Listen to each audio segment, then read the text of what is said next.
everybody, and welcome to episode 2 of the Upkeep for January 21st, 2019. That's right. We're giving you all of the magic news you can use or choose not to in 10 minutes or less. So our first news item is pretty big news. A banned and restricted update came out today from Wizards of the Coast.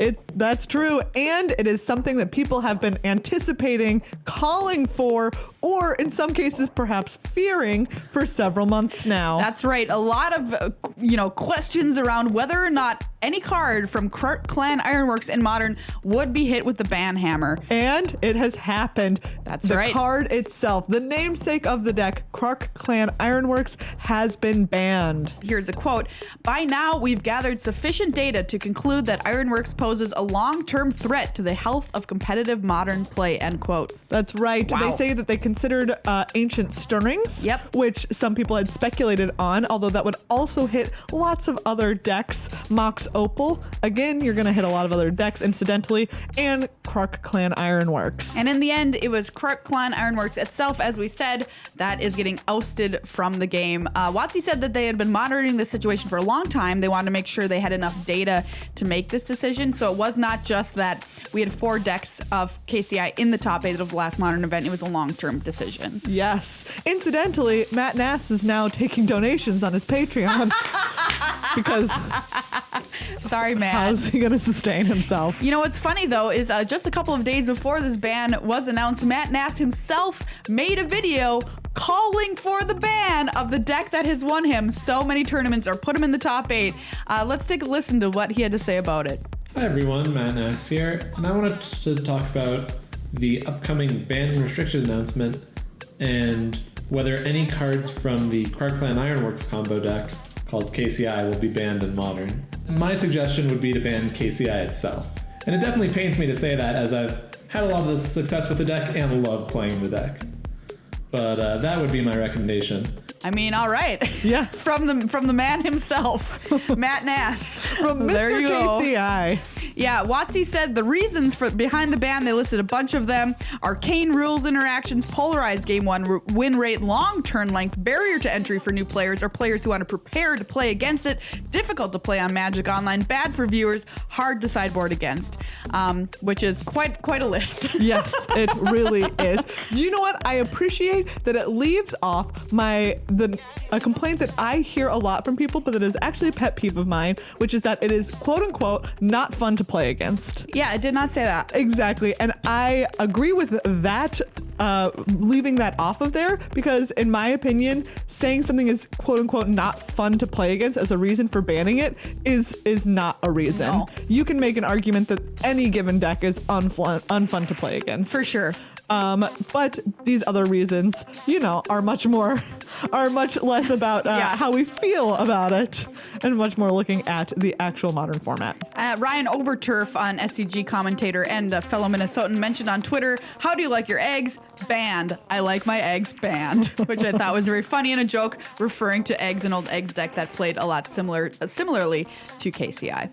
All right, second bit of news, Commander Advisory Group. That's right. So there is the Commander Rules Committee, which makes all of the different rules decisions and banning decisions for Commander, has decided that to better represent everyone who plays Commander, they are going to have a Commander Rules Committee to help advise them on future changes. These are people that represent all sorts of kinds of different players of Commander. I think that's pretty cool. I agree.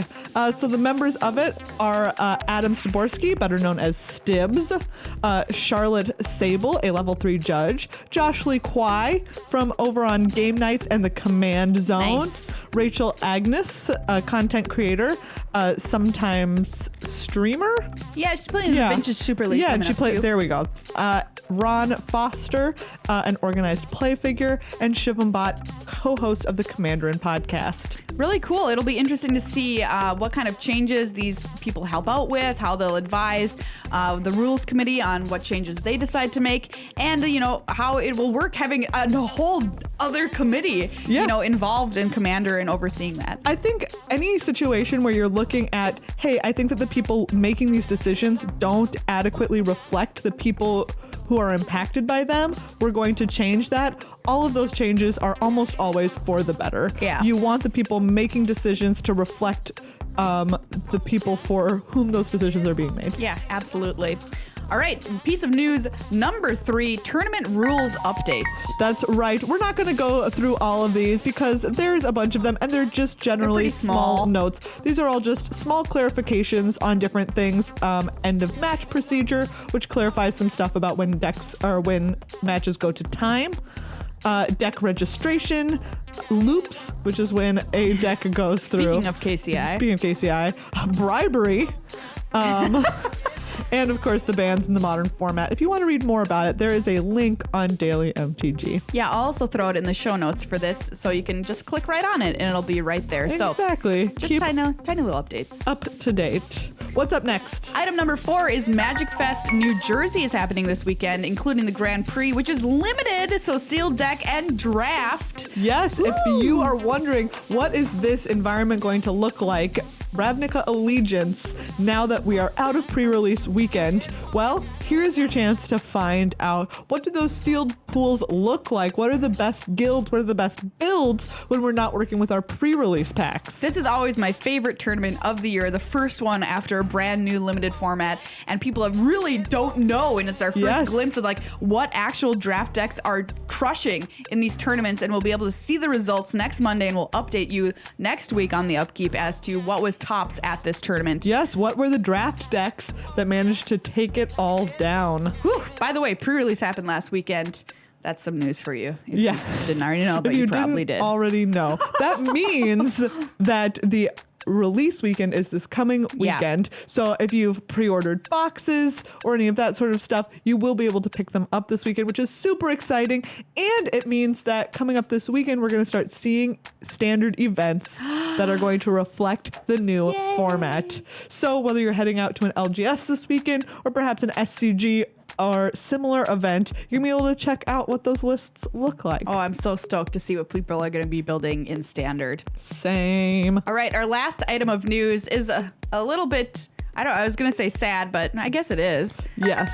So Rei Sato, who is a member of the MPL, the Magic Pro League, has had a bit of a bad thing happen here. Yes. Well, as his own doing. Exactly. I was going to say, not that it happened to him. He happened to himself. To himself, yeah. So back a couple of weekends ago, at GP or at Magic Fest Prague, he was disqualified in round 6. In case you didn't hear about that, what happened was he was going to what he expected to be his last attack of the game. He's attacking for lethal, but then he realized in order for that attack to actually, so he's like going to his attack step already.